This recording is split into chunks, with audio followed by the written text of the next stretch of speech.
우리가 지금 그 군사의 부르심이라는 주제로 계속해서 말씀을 좀 연결해서 보고 있는데, 오늘은 이 다윗의 이야기를 통해서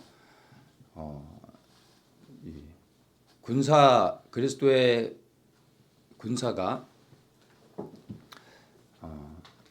어떤 자리에 있어야 되는지, 이 다윗의 이야기를 통해서 우리가 그 부르심의 자리를 한 번 더 진지하게 생각해보는 그런 시간이 좀 되면은 좋겠습니다. 우리가 본문을 사무엘하 11장 1절에서 5절까지 다윗의 인생 가운데서 가장 큰 실수죠. 다윗이 지우고 싶은 스토리 중에 하나일 텐데, 이 본문을 읽었습니다. 그래서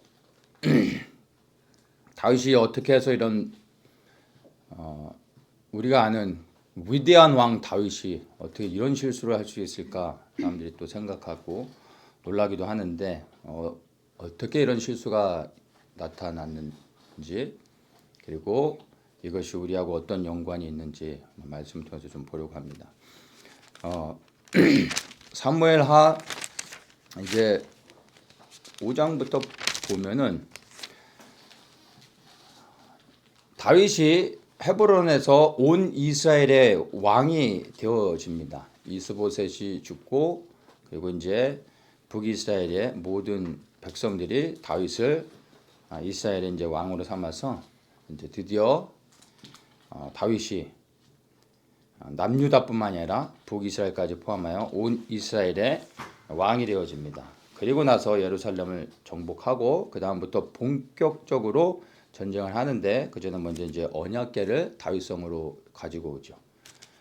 다윗성을 가지고 온 다음부터 이제 7장에서는 하나님께 그가 서원하면서 성전을 짓기를 이제 고백하는 그런 이제 이야기들이 나오고, 8장부터 온 이스라엘의 왕이 된 다음에 본격적으로 땅을 정복하는 전쟁을 그가 하게 됩니다. 그래서 사무엘하 8장에 보면은 이후에 다윗이 블레셋 사람을 쳐서 항복받고, 이렇게 이야기하면서 쭉 보면은 5절에서도 다윗이 아람 사람 22,000명을 죽이고 하면서, 6절에 다윗이 어디를 가든지 여호와께서 이기게 하시니라. 그리고 7절에 다윗이 하다데셀 신복대 가진 금방패를 빼앗고 하면서 다윗이 하면서, 13절에도 다윗이 영복에서 에돔 사람 18,000명을 쳐 죽이고, 다윗이 에돔의 수비대를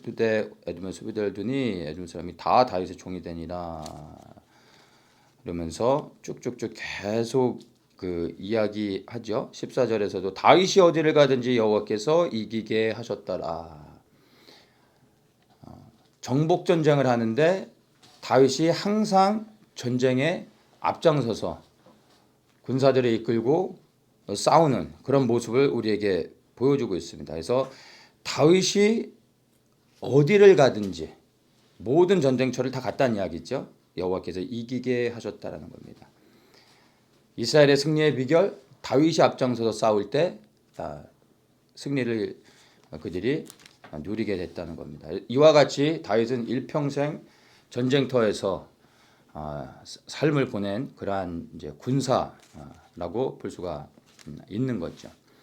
자, 그렇게 해서 어디를 가든지 이제 다윗이 항상 앞장서서 전쟁을 싸우는 자로 이렇게 살다가, 이제 사무엘 10장에 보면은 이제 뭔가 좀 바뀌어지는 게 있어요. 그 10장 7절에 보면 다윗이 듣고 요압과 용사의 온 무리를 보내매. 이제 8장하고 확 달라지죠. 갑자기 다윗이 어디를 가든지 하나님이 이기게 하셨는데, 이제는 다윗이 어떻게 해요? 다윗이 듣고 요압과 용사의 온 무리를 보내매. 온 무리를 이끌고 간 게 아니라 온 군사들을 보냈다라고 말합니다. 그러니까 이게 처음 등장하는 겁니다. 다윗은 이제 앞장서서 나가서 싸우는 자가 아니라 보내는 사람이 되어진 거예요. 머물러 있고 군사들을 보낸 겁니다. 여기서 갑자기 확 달라지게 되죠. 그리고 이제 우리가 읽었던 이 본문 말씀으로 이제 연결이 되어집니다. 11장 1절에 해가 돌아와서 왕들의 출천할 때가 되매. 해가 돌아왔다는 말은 이제 다음 해가 됐다는 거죠. 봄이 왔다는 이야기입니다. 왕들이 출전할 때가 됐다라는 말은 전쟁 시즌이 됐다는 겁니다. 이 고대 시대는 뭐 상황이 열악하니까 물론 전쟁은 아무 때나 일어나긴 하지만 주로 이 당시에는 뭐 서로 침략해서 땅을 차지하는 것들이 왕들이 하는 일이었다 보니까 될 수 있으면 따뜻해지면 싸웁니다. 봄이 되면 전쟁 시즌이 되는 거예요. 그래서 왕들이 출전할 때가 됐다라는 말은 이제 각 나라의 왕들이 전쟁할 때가 됐다는 겁니다. 그리고 될 수 있으면 특별한 케이스가 아니면 암묵적인 그 동의가 있는 거예요. 겨울에는 전쟁하지 말자. 추우니까 서로 따뜻해지만 하자. 이런 것들이 있는 겁니다. 그래서 해가 바뀌고 봄이 되어지면 전쟁 시즌이 됐다는 얘기입니다. 그러면 이제 다윗이 본격적으로 전쟁을 위해 군사들을 이끌고 앞장서서 싸워야 되는 거죠. 근데 이미 이 봄 시즌, 전쟁의 시즌이 오기 전에 다윗은 벌써 그 전에 이제는 뒤로 빠져서 군사들을 보내는 모습들을 우리가 보았습니다. 그런데 다윗이 요압과 그 신복과 온 이스라엘 군대를 보내니, 그렇죠? 보낸다고 말합니다. 저희가 암몬 자손을 멸하고 라빠를 에워쌌고. 보냈는데 용사들이 워낙 잘 싸우니까 다 승리는 합니다. 그런데 다윗은 예루살렘에 그대로 있으니라. 여기에 이제 우리가 주목해야 됩니다. 다윗이 군사들을 보냈다라고 끝나지 않고 마무리를 뭐라고 하냐면 다윗은 예루살렘에 그대로 있느니라. 이거를 이 마지막 문장에 어떤 뉘앙스로 성경이 이야기하는 건지를 잘 생각해 봐야 됩니다. 이거는 이 성경이 지금 다윗을 고발하고 있다고 생각하시면 돼요. 나가서 앞장서서 싸워야 되는 다윗이 군기가 빠져가지고 이제 안 나가고 그냥 방콕하고 있다. 얘 봐라 얘. 이렇게 지금 얘기하고 있는 거예요. 다윗은 예루살렘에 그대로 있으니라. 이거를 지금 성경이 드러내고 있습니다. 뭔가 다윗이 변화된 것, 잘못되어진 것을 지적을 하고 있는 겁니다. 다윗이 무슨 일인지는 모르지만 나가서 싸우지 않고 머물러 있게 됐습니다. 이유는 우리가 나중에 만나서 물어봐야 되겠지만 중요한 건 어쨌든 안 나가게 돼서 그러면 다윗이 왕궁에 홀로 남아 있을 때 과연 이 사람이 무엇을 했을까를 좀 생각을 해봐야 되는 거죠. 우리가 이 스토리를 너무나 잘 알죠. 2절에서 이야기합니다. 저녁 때 다윗이 그 침상에서 일어나 왕궁 지붕 위에 거닐다가 지붕 위에 올라갔습니다. 지붕에 비가 왔나? 왜 또 지붕에 뭐 물이 새나? 왜 또 지붕으로 올라갔다? 지붕에 올라간 거예요. 우리 기재하고 산이는 지붕에 올라가면 안 됩니다. 지붕을 왜 올라가는 거야? 지붕을 할 일이 없어도 지붕은 올라가면 안 되는 겁니다. 지붕을 왜 올라가가지고? 다윗은 어려서부터 막내 아들이었잖아요. 집안의 막내가 항상 양을 치는 거예요. 형들이 치는 게 아니라 이런 허드렛 일일수록 막내가 하는 겁니다. 근데 양을 치는 게 아침에 데리고 나갔다 저녁에 오는 게 아니에요. 데리고 나가면 며칠이 걸릴 수도 있고요. 몇 주가 걸릴 수도 있는 겁니다. 근데 어려서부터 다윗은 그냥 광야에서 지내는 게 익숙했던 사람이에요. 조금 더 커서는 사울의 눈에 들었죠. 잠시 풀리는가 싶었는데 그 이후로 사울한테 계속 도망 다니죠. 광야에서 살았어요. 양치는 게 아니라 그 다음에 이제 다윗에게 용사들이 모이면서 어디에 삽니까? 아둘람 굴이 땅속 밑에 있는 굴입니다. 그러니까 광야에서 살았던 거예요. 평생 광야에서 살면서 이제 군사들과 어떻게 합니까? 전쟁하러 다니잖아요. 게릴라전 전쟁하러 다니고. 일평생을 광야에서 살면서 땅굴에서 살면서 바깥에서 전쟁하는 것만 익숙해 있는 이 사람. 돌로 만든 고정되어진 편안한 집에서 살았던 사람이 아니라 늘 옮겨 다니며 어떻게 보면은 참 거친 삶을 살았던 사람입니다. 그리고 다윗은 정말 일평생 싸우는 자로 손에 피를 묻혔다. 그게 그에게 더 편안한 삶이었던 그런 사람이었죠. 근데 이 사람이 일평생 이 현장에서 군사들과 함께 돌아다니며 전쟁하던 사람이었는데 또 무슨 바람이 들었는지 군사들은 다 보낸 거예요. 자기를 따르던 자기가 끌고 다니던 모든 군사들을 전쟁터에 다 보내고 혼자 남은 거예요. 그러니까 이런 경험이 다윗은 한 번도 없었던 거잖아요. 늘 어딜 가도 자기 주변에 군사들, 용사들이 항상 둘러서 있었고 그들과 함께 거치는 광야에서 살지만 그게 그에겐 조금도 불편함이 없었던 거죠. 그런데 다 보내놓고 편안한 왕궁에 있으니까 이런 걸 안 해보니까 이제 밤에 잠이 오겠어요? 막 벽을 긁고 있다가 너무 힘드니까 이제 올라간 거죠, 옥상에. 뭘 해야 될지 몰라서 옥상에 올라가서 두리번거리고 여기서 거닐었다. 이게 뭐 그냥 산책하듯이 바깥에 야경을 구경한 이게 아니라 뭘 어찌해야 될 뻔 몰라가지고 막 이리 갔다 저리 갔다 하다가 밑에 어느 여인이 목욕하고 있는 못 볼 걸 봐버린 거예요.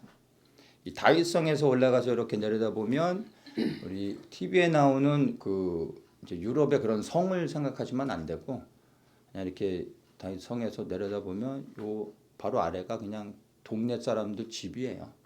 이렇게 그냥 말하면 다 들리고 옛날엔 창문도 없었으니까 그냥 문틀만 있는 거고 다 보이는 거죠.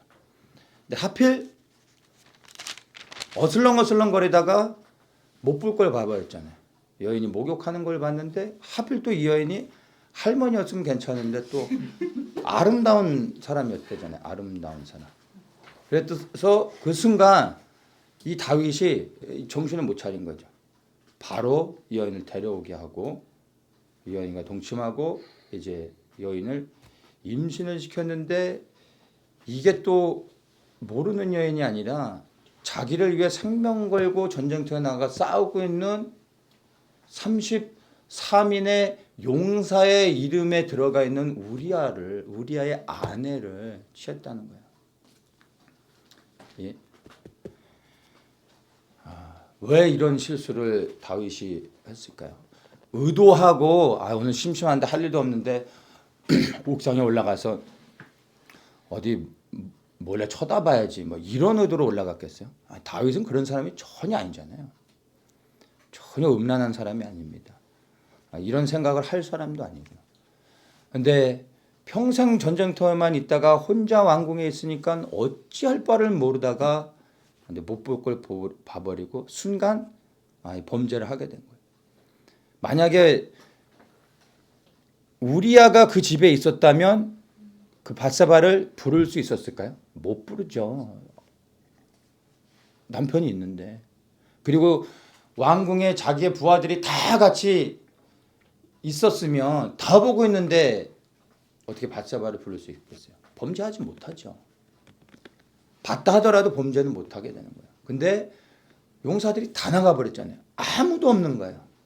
그러니까 자기도 모르게 그 순간 범죄에서 큰 실수를, 큰 범죄를 저지르게 됐던 겁니다. 의도한 게 전혀 아니라는 거예요.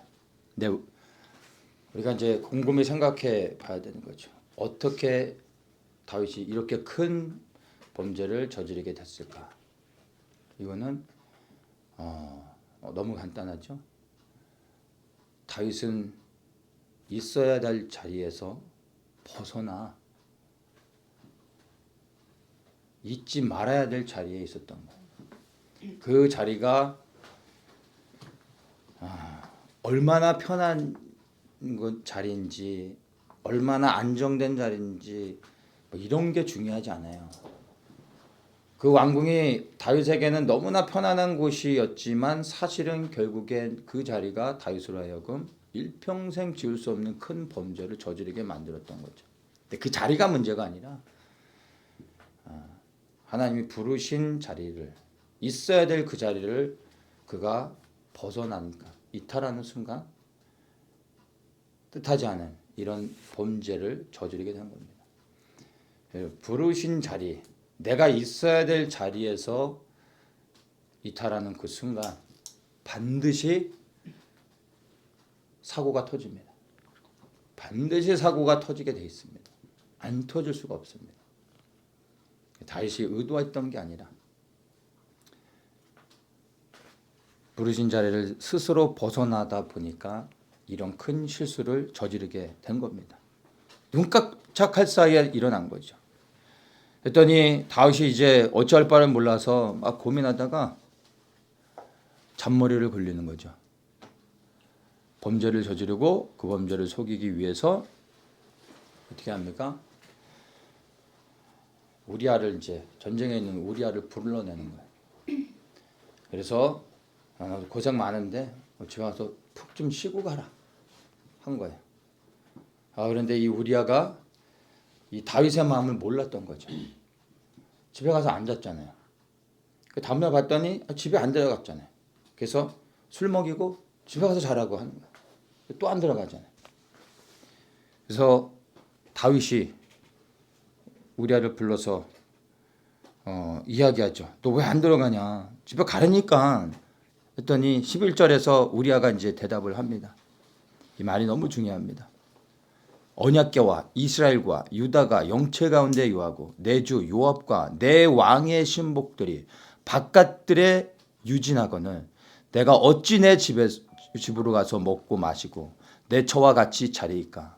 내가 이 일을 행치 아니하기로 왕의 사심과 왕의 혼의 사심을 가리켜 맹세하나이다. 네. 야, 우리 전우들이 전쟁터에서 다 생명 걸고 싸우고 고생하고 있는데 내가 어떻게 집에 가서 편히 있습니까? 전쟁터에 있는 우리 전우들 생각할 때 집에 갈 수가 없습니다. 전쟁 끝나고 같이 돌아오겠습니다. 이렇게 말했던 거예요.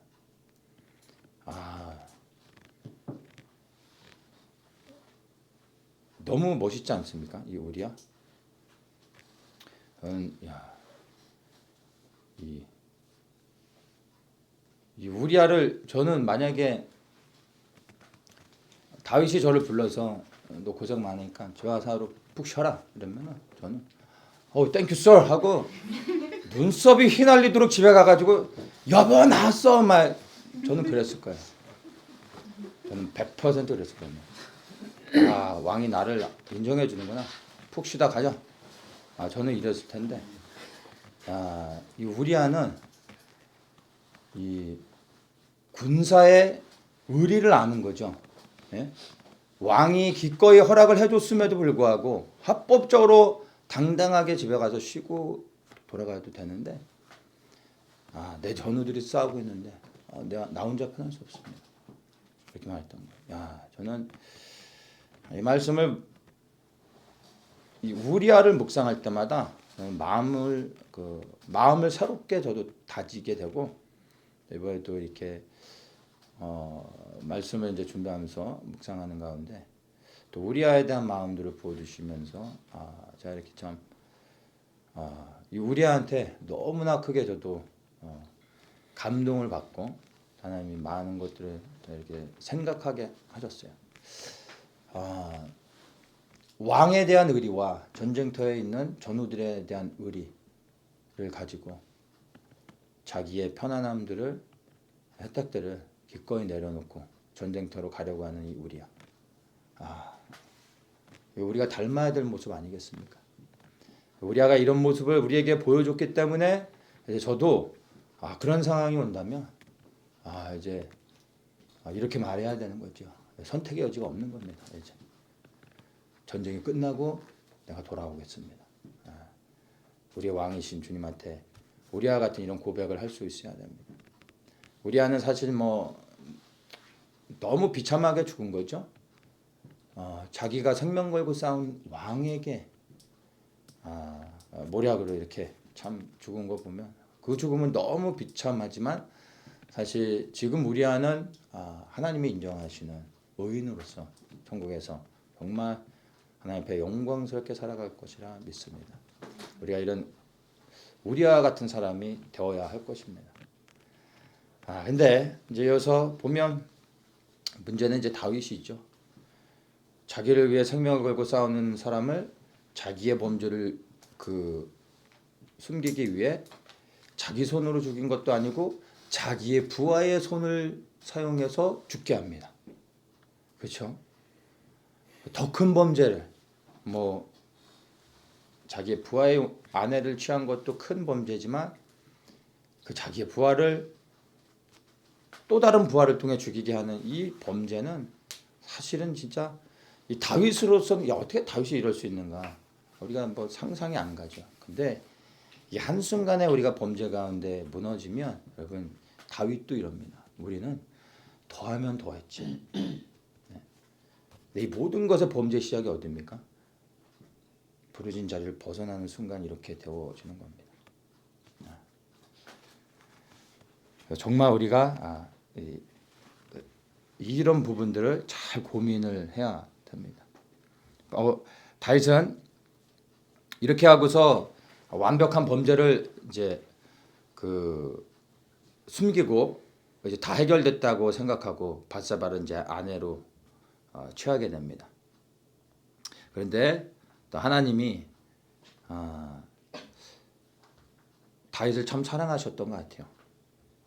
마지막으로 나단을 통해 하나님께서 기회를 주시는 겁니다. 사실은 우리아가 이런 고백을 했을 때 다윗이 즉시로 깨닫고 자기의 범죄를 하나님 앞에 회개하며 나갔어야 되는데 근데 그렇게 안 했잖아요. 그리고 죽는 데까지 내놨단 말이에요. 그러면 사실 거기서 다윗은 하나님이 내치실 수도 있었던 건데 다윗이어서 하나님이 한 번 더 기회를 주셨지 않았나 싶어요. 나단을 보내는 겁니다. 나단 선지자를 통하여 그 죄를 드러내실 하실 때 다윗이 그 자리에서 또 나단을 죽이면서 자기 범죄를 은폐하려고 했었다면 오늘날의 다윗은 없는 거겠죠. 근데 다윗이 이 나단을 통하여 자신의 죄를 드러내고 하나님 앞에 회개합니다. 그래서 이제 다시 하나님께서 용서해 주시고 은혜 가운데 다시 일으켜 주시는 것들을 우리가 보게 됩니다. 그런데 그가 이렇게 범죄하고 나서 우리가 이거를 잘 기억해야 됩니다. 그가 하나님 앞에 회개해서 하나님께서 그의 죄를 사해 주었습니다. 13절에 보면 여호와께서도 당신의 죄를 사하셨나니 당신이 죽지 아니하려니와 회개할 때 하나님이 용서해 주십니다. 그런데 우리가 잘 기억해야 됩니다. 이 일로 인하여 여호와의 원수로 크게 회방할 거리를 얻게 하였으니 당신의 낳은 아이가 정령 죽으리이다. 밧세바가 낳은 아이가 죽을 수밖에 없었던 이유 다윗의 범죄 때문이었다는 거예요. 사단은 합법적으로 그 아이의 생명을 취할 수 있는 권세를 갖게 됐던 거예요.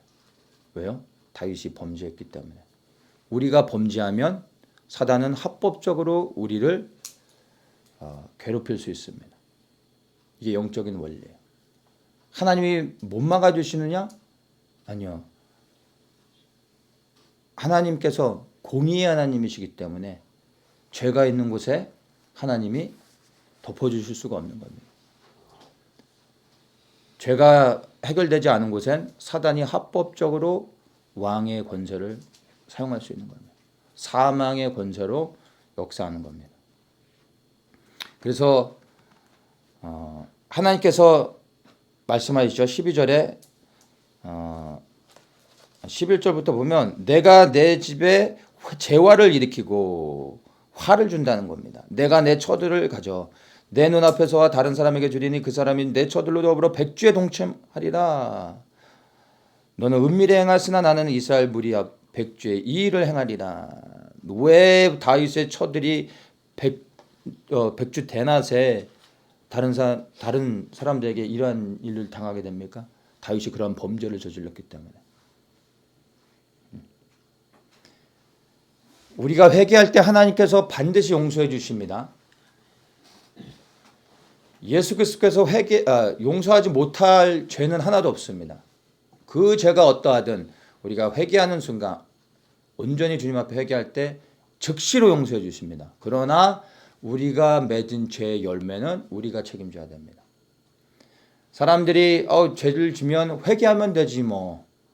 또 예수의 보혈의 피로 내 죄를 씻으면 되지 라고 생각하는데 그게 아니라는 거예요. 우리가 회개하면 우리의 죄를 사해 주셔서 우리가 지옥 가는 그 비참한 상황에서 다시 한번 하나님의 구원의 은혜를 얻을 수 있는 자리로 돌아오는 건 맞지만 그러나 우리가 진 죄로 인하여 이 땅에서 묶여진 것들은 그건 우리가 책임져야 된다는 거예요. 사단은 거기에 합법적인 권세 가지고 우리를 올가맬 수 있다는 겁니다. 그리하여 이 다윗 집안에 그 다음에 이제 풍지박산 나는 일이 곧바로 일어나는 거예요. 그것은 다윗이 자녀들을 잘못 교육해서가 아니라 다윗이 저지른 범죄로 인하여 합법적으로 사단이 그 가정을 무너뜨릴 수 있었던 겁니다. 암논이 죽죠. 압살롬도 죽죠. 다윗은 왕위에서 쫓겨나 도망가는 삶을 살죠. 다른 나라 왕도 아니고 자기 아들에게. 자기의 첩들은 다 빼앗기죠. 비참한 일을 당하는 겁니다. 그 한 번의 실수로 인해서. 그래서 우리가 분명히 기억을 해야 되는 겁니다. 죄를 한 번 짓고 그냥 회개하면 끝이 아니라 그 죄의 열매는 반드시 내가 책임져야 되기 때문에 죄를 짓는 걸 우리가 두려워해야 되는 겁니다. 그래서 이제 다윗의 회개에서 하나님께 다시 한번 기회를 주지만 이제 12장부터 이제 13장부터 보면은 다윗 집안이 완전히 무너지는 비참한 이야기들이 진행이 됩니다. 아들들이 죽고 압살롬이 반역을 일으키고 그러다 압살롬도 결국엔 죽게 됐죠. 그걸로 인해 다윗이 얼마나 마음이 또 슬픕니다. 그렇게 하는 이야기로 쭉쭉쭉쭉 흘러가게 됩니다. 그러다가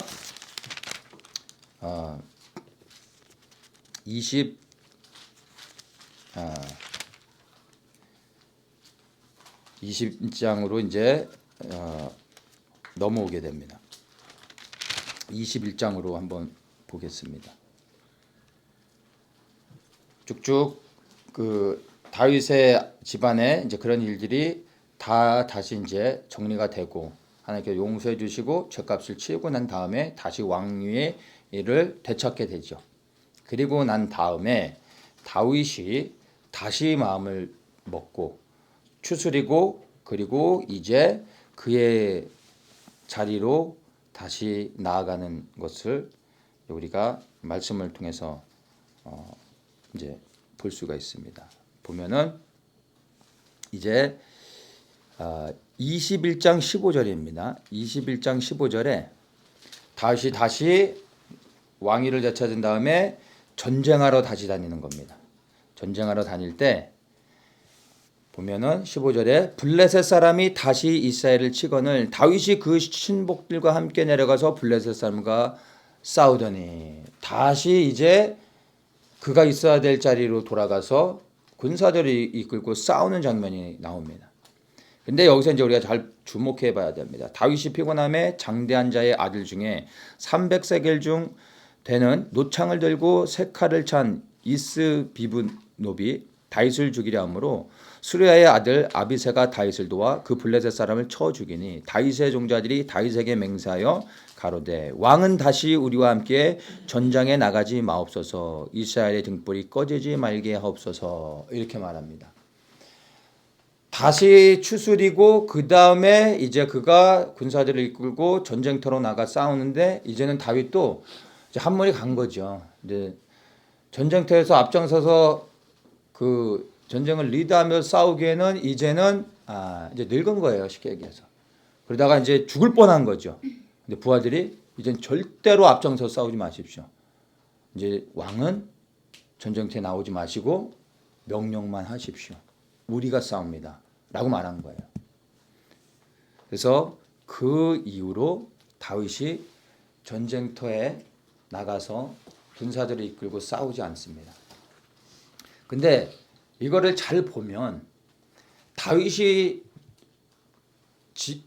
다윗성에 머물러서 큰 범죄를 저지르고 다시 나가 전쟁에서 그 앞장서 싸운 요 사이의 갭을 보면 사실은 그렇게 길지가 않아요. 다윗이 왕궁에 머물러 있을 때도 이제 그가 실제 전쟁에 나가 싸울 수 있는 시간이 얼마 안 남았었던 거예요. 조금만 더 있었으면, 조금만 더 참고 인내하고 하나님이 부르신 자리를 지키며 그의 군사들과 함께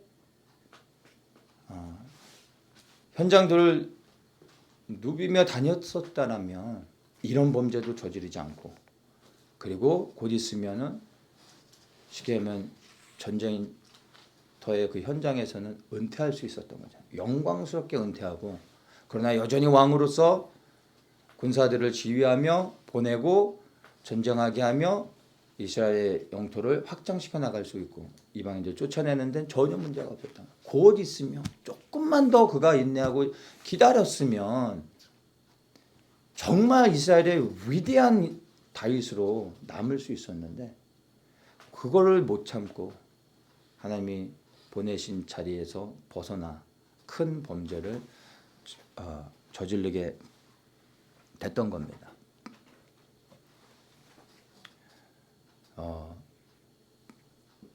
군사가 언제까지 전쟁터에 머물러 있어야 되겠습니까?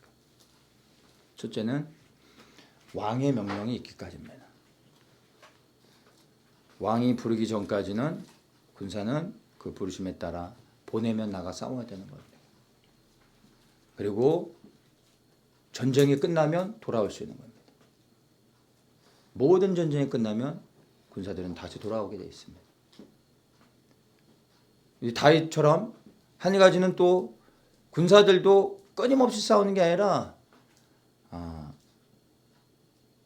군인들도 전역을 하잖아요. 때가 되면 전역을 해야 되거든요. 싸울 수 없는 나이가 있잖아요. 그러면 다 돌아가게 돼 있습니다. 그렇죠?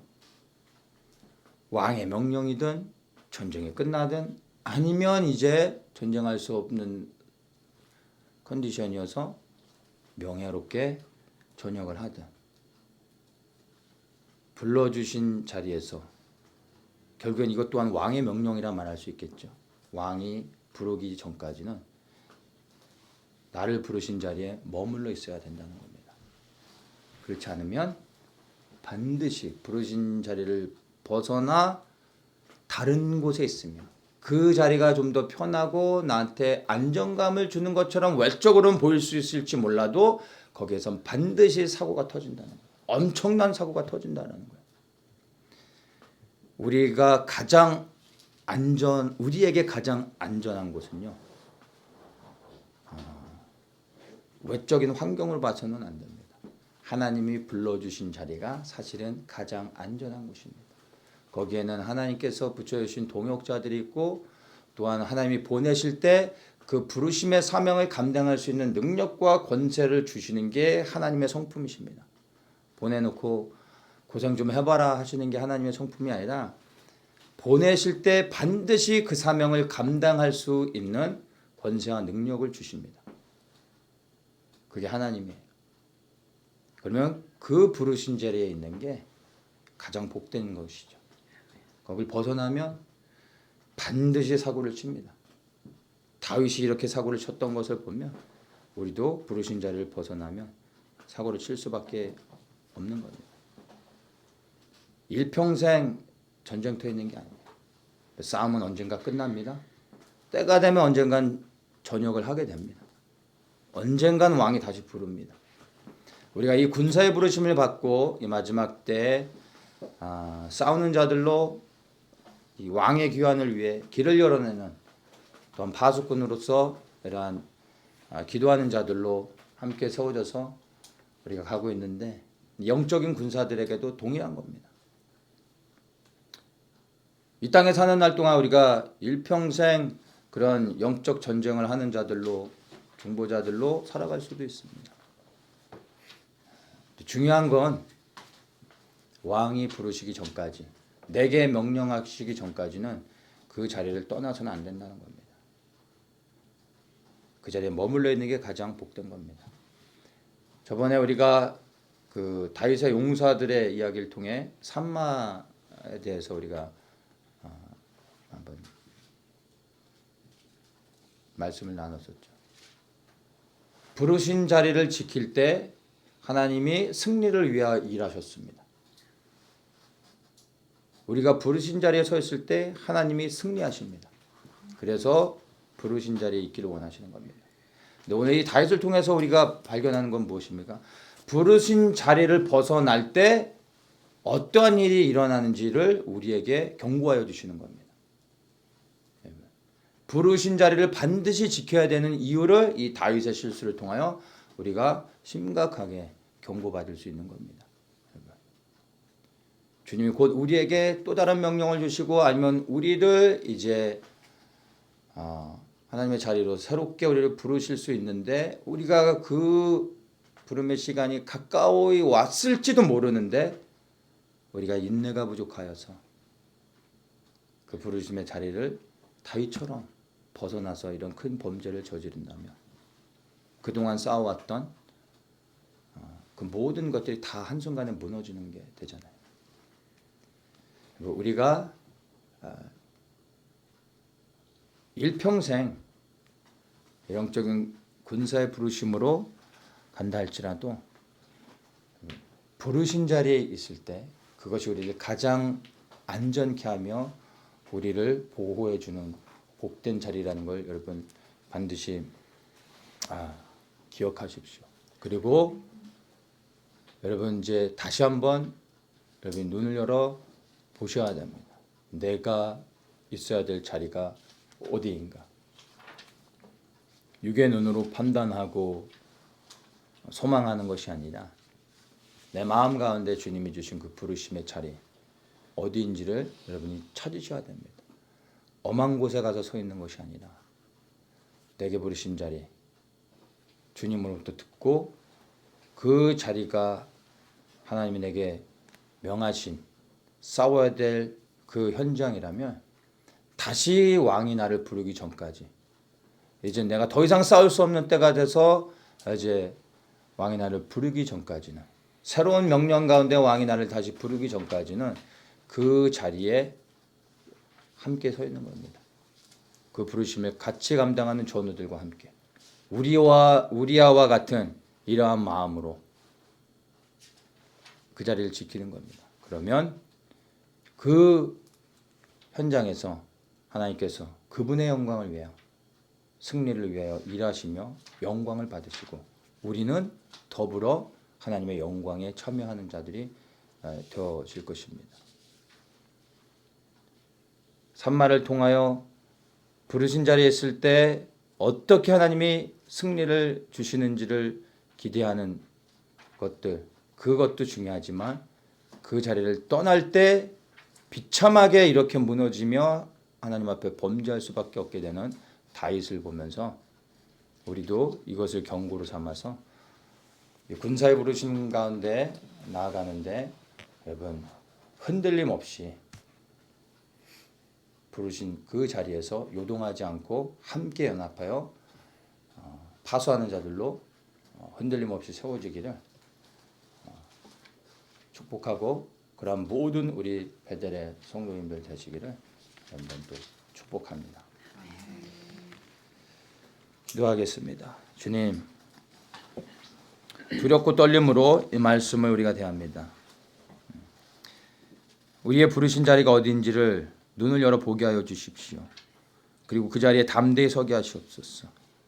그 자리가 힘들지라도 내게 가장 복된 자리요 가장 안전한 자리임을 알게 하여 주시고 함께 주님께서 불러주신 우리와 같은 수많은 하나님 의리 있는 믿음의 군사들과 함께 그 자리를 지켜내며 하나님의 위대한 승리를 경험하게 하시고 그 영광에 참여하는 저희 모든 베델의 성도들 되게 하여 주시옵소서. 예수님의 이름으로 기도합니다.